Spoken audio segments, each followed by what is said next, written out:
Okay, so on this one, they're giving us, so they want us to find 5 terms, and they're giving us a formula here. A sub n is a sub n minus 1 plus a sub n minus 2. They're giving us a1 and a2. It's kind of funny. So what's going on here? Well, a sub 1, that means first term. So that's the answer to the first box. A sub 2, that's the second term. That's what a sub 2 means. So that's 4. So we're just like rolling. We're almost halfway there, but now it's going to get a lot more difficult. The third term. So now we've got to think about what it is this definition is really saying.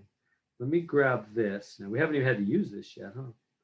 And let's write it right here. What is it really saying? It's saying a sub n is a sub n. That n minus 1 is a subscript, meaning it's like a submarine. It's low down. So it's saying any term equals what? One term back, add, well, I'm not saying that very good. The first term, the first previous term, I don't know how to say this well. The first previous term, so one term back, plus the second previous term. See how n minus 2 is 2 back? So this is, again, what we call a recursive formula. So now there's saying any term, you want like a sub n, any term, any next term, and you could say next term if that's more helpful for you. You could just say that the next term, I'm not writing that, make that better.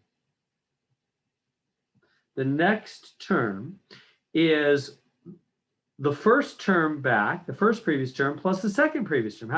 Well, that's what these forms say. It's saying the nth term is, see, minus 1, that's 1 term back, and minus 2, that's 2 terms back. So any term is the term 1 back plus the term 2 back, is what that formula is saying to us. So for example, if you want to find the third term, that's what I want to do now, right? I want to find the third term. The third term will equal what? First term back, so that would be, that'd be the second term.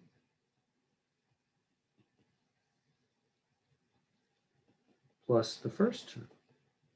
See what it's saying?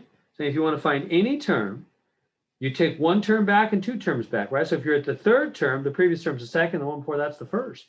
So the third term will equal,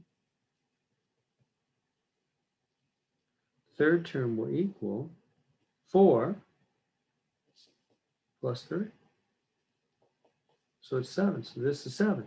So notice if you want to find any term, add the 2 previous terms. That's what it's saying in more simple English. To find any term, just add the 2 previous terms. 1 back and 2 back. So how are we going to find this term right here? Add the 2 previous terms. It's going to be 11. Now I'll do it more formally and slowly, but that's right. That's exactly it. So the fifth term, or no, fourth, I'm sorry, I'm on the fourth term, jumping the gun here.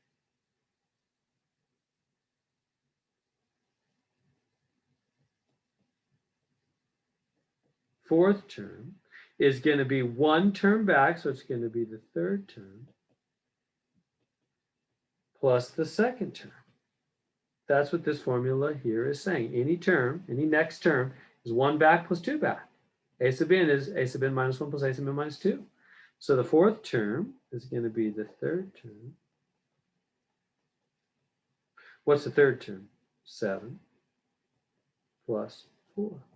11. It's going to be 11. You get it? And now what about this one? Well, 7 and 11, 18. Boom, done. I'll write it out more slowly and carefully, but that's correct. That's exactly it. So the fifth term equals the fourth term plus the third term. You just add the two previous terms. So the fifth term equals the fourth term, 11 plus 7, 18. There it is. So that's a recursive formula. It's always going back, right? And they gave us the first term and they gave us the second term. So we just started off with that. And then they told us any term, a sub n, is one term back plus the one that's two back. One term back and two terms back, add them up. So add these guys up to be 7, then add 4 and 7 to get 11, add 7 and 11 to get 18. Just always add the previous two terms. That's what that formula is saying. A sub n is a sub n minus 1 plus a sub n minus 2. 1 back plus 2 back. Add them up. There we go.